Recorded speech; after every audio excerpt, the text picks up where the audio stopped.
So my name is Stela Lupushor, and the way I describe my mission is to humanize the workplace.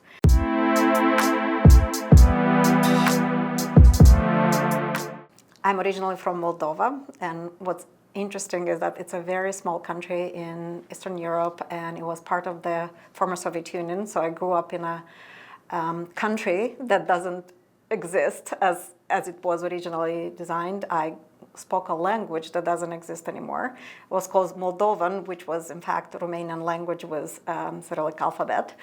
I grew up in multiple regimes, right? I started in the communist-driven country that eventually became democracy, and now I live in capitalist-driven democracy. I work with the conference board, so at the macro level, I have the opportunity to engage in conversations with the leaders at Fortune 500 companies and discuss how the workplace is changing, how they can think differently about the workforce strategies they can employ, and change the employee experience as a result of it.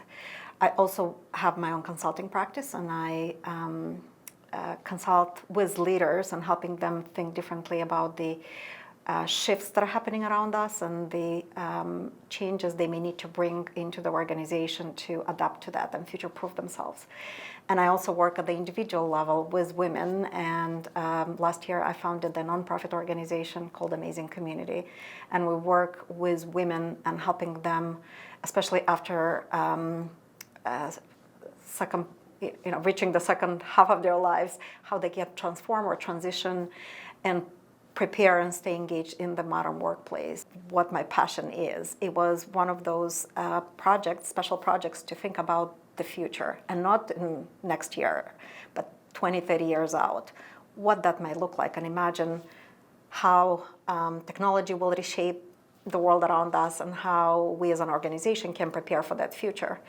So throughout my experience, there were several examples that really pointed to me the power of working across different disciplines, because that's where the innovation happens.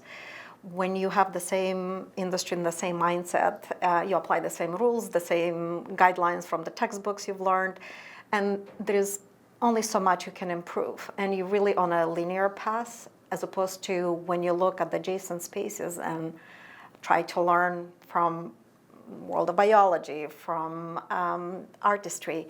That's when, and many other industries or spaces, that's when the innovation and the breakthrough happen, and that's where you are able to really come up with exponential changes. If you could only think differently at the intersection of multiple fields, the companies that really have that mindset are gonna win the game of tomorrow.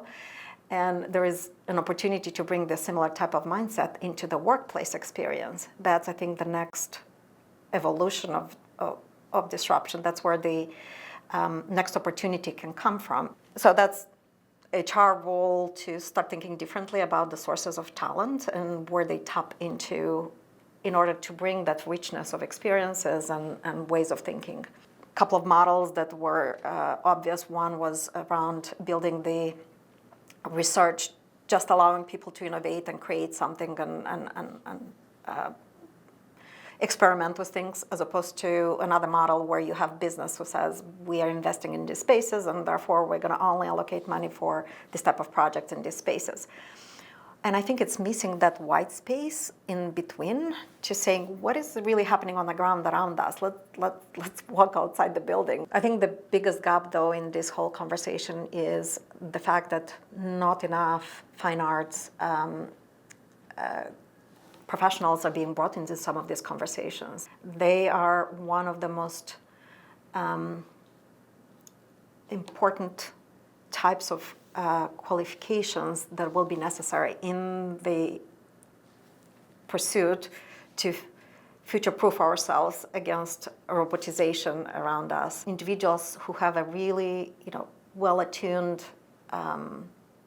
instrument that they use to create like little small changes in that experience that make it beautiful for us. I think everybody benefits out of it.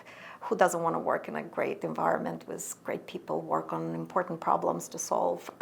Who doesn't want to have a really great experience that they feel motivated and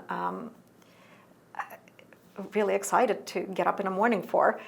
And I think bringing that fine arts mindset into the conversation is really going to bring that beauty into the workplace and into our lives in general.